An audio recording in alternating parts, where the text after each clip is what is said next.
Alright, so we're now going to move on from our steady state response to a new topic here called Laplace Transforms. Now, these next couple of lessons are going to almost be like a math class. We're going to just learn Laplace Transforms and then see how we can use them to do circuit analysis.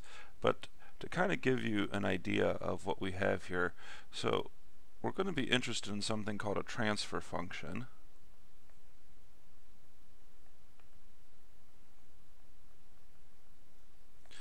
And for instance, a transfer function might be V out over Vn, or it could be I out over In, or it could even be V out over In, or I out over Vn. Those are all kinds of transfer functions.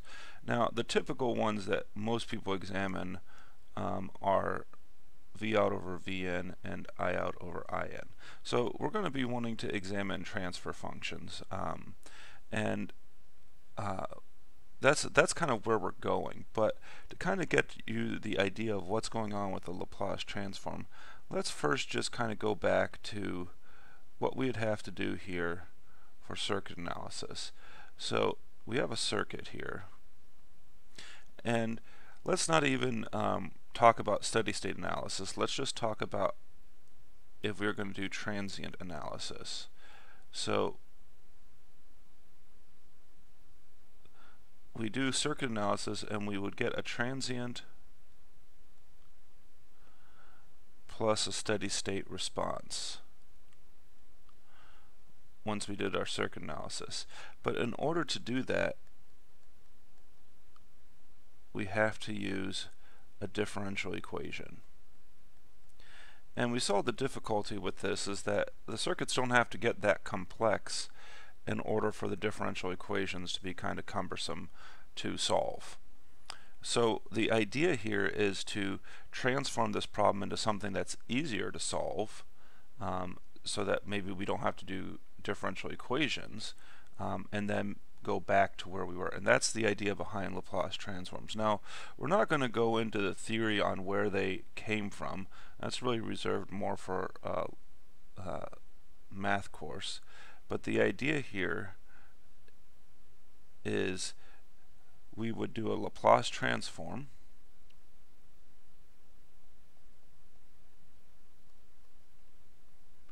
and we have what's going to be referred to as an S-domain circuit, and then we would do circuit analysis in the S-domain, which we'll discover follows all of the circuit analysis techniques that we're used to. So this is going to be our output in the S-domain. But in order to get to the output, the key thing is instead of having to solve a differential equation, I'm just going to have to do some algebra. So instead of solving a differential equation, we'll be able to transform this into an S-domain circuit, do algebra, get the output in the S-domain, but then I have to go back to the original time domain. And so I'll have to do what's called an inverse Laplace transform. Alright, so let's just go ahead and see what a Laplace transform is. So let's let f at t be a function defined for t greater than or equal to 0. Then capital F at s, which is the Laplace transform of f at t, we write a script L, curly braces. This is by definition equal to the integral from 0 to infinity f at t e to the minus st dt.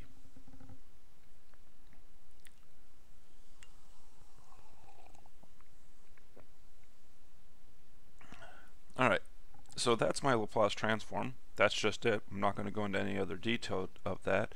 So let's look at an example here. with this. But before we do this, let's introduce a new function that's actually going to be extremely important here. This is called the UnitStep Function.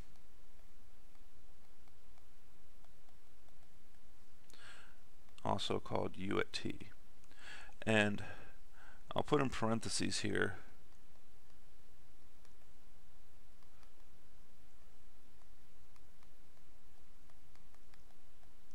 this is called the Heaviside function in MATLAB.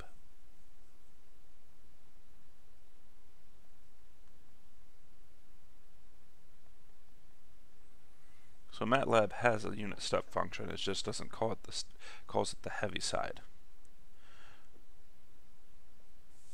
Now, we have a special symbol. We write U at t for UnitStep function.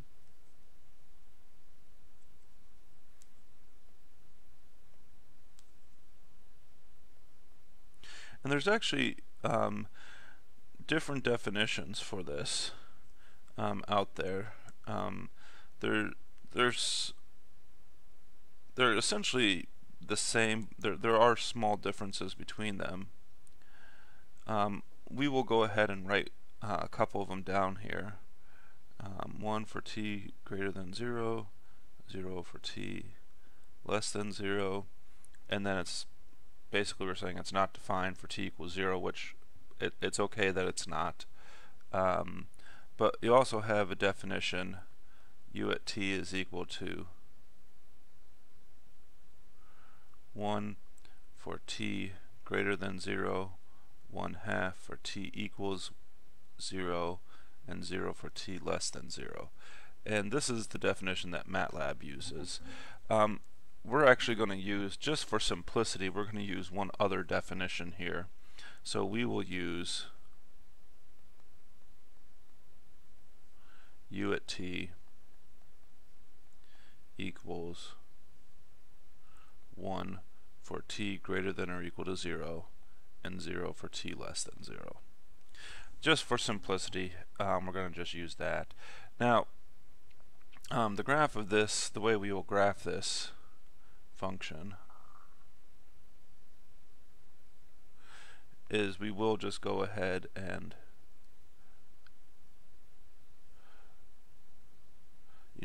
draw a vertical line, even though we don't typically do that for functions. Now I want to just, you can do of course other things here with U at t. This would just be 1 here, and this would be U at t. But you can do things like shift it. You can do U at t minus 3, which then would be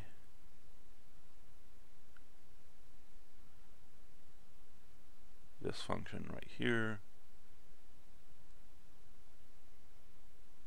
So there's all sorts of things you can do with the step function as far as getting different figures.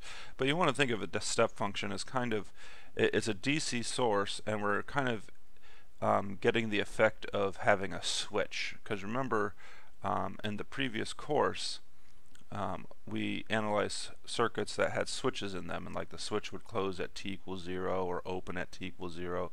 We can use the unit step function here to mimic a switch opening and closing. Alright, so let's go ahead and look at the Laplace transform of this. So the Laplace transform of U at t, this is going to be equal to the integral from 0 to infinity U at t e to the minus st dt. Now I will go ahead and write out the technical math way that you should do this here, and then I'll show you what I'm going to probably do in the future here, which is not good mathematics, and the mathematician inside me screams every time I do something like this. But let's first say, okay, the way you would do this, this would be the limit as b goes to infinity, the integral from 0 to b, and then U at t, well, just replace it with its definition. It's just 1 times e to the minus st dt. Recognizing that you're integrating t, you would get that this is equal to the limit as b goes to infinity of negative 1 over s e to the minus st evaluated from 0 to b, which would be the limit as b goes to infinity of negative 1 over s e to the negative b times s minus e to the 0. And then since we're going to infinity, this is just going to go to 0, and then this goes to 1, and I have a negative times a negative, so this is equal to positive 1 over s. So another way we'll write this here, doing these integrals here on these next couple of videos, I'm going to be a little bit lazy with the math, which again, this is not necessarily good practice to do, but we do sometimes become a little bit lazy on the math. So if we have this, I'll just write this as the integral from 0 to infinity e to the minus st dt, and then write this as minus 1 over s e to the minus st evaluated from 0 to infinity negative 1 over s e to the minus infinity minus e to the 0.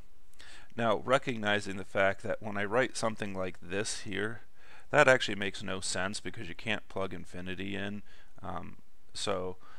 But by writing that, I'm recognizing the fact that really what I'm doing is I'm doing the limit as I go to negative infinity. So this is still going to go to 0. This is still going to go to 1. And I'll still get positive 1 over s. Alright, so the other useful thing we can get right away from this, so what do we have here? Well, if we look at f at t, and we have f at s, a table here, we have u at t, which is my step function, and the Laplace transform of that is 1 over s. Now, we can fill this table out, but what's nice about this is this table goes both directions. In other words, what that means is if you look at the inverse Laplace transform of 1 over s, and we haven't even defined what the inverse Laplace transform of 1 over we haven't even defined or written down the formula for doing the inverse Laplace transform, but knowing that I can go both directions on the table, I just know that this is u at t. So these Laplace transform tables are going to become very useful for us.